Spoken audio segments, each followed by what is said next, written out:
Sejak Gunung Agung berstatus awas, segala aktivitas ritual dan wisatawan di Pura Besaki ditutup. Meski demikian, minimnya pengawasan dari aparat menyebabkan sejumlah warga dan wisatawan nekat beraktivitas di pura yang berada persis di kaki Gunung Agung tersebut.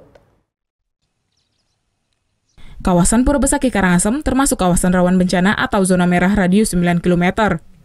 Sejak Gunung Agung berstatus awas 22 September lalu, segala kegiatan ritual keagamaan dan pariwisata di pura terbesar di Bali ini ditutup.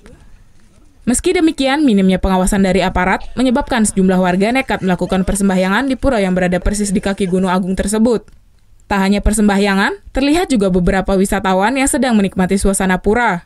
Meski merasa sedikit was-was, namun wisatawan berdalih tidak khawatir lantaran sering mengunjungi Pura Besaki. Padahal, hal tersebut sangat berbahaya, terlebih jika sewaktu-waktu Gunung Agung erupsi. Come from Nepal, we're Hindus.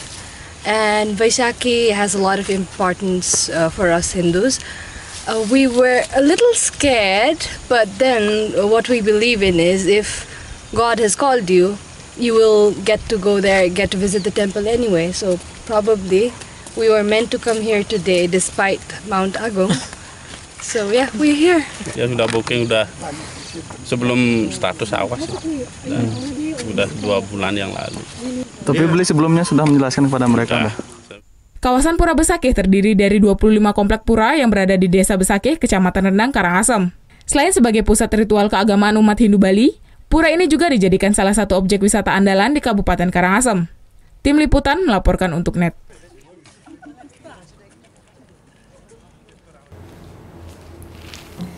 Udah selesai kan nontonnya? Nah, jadi jangan lupa buat like, komen, dan subscribe ya.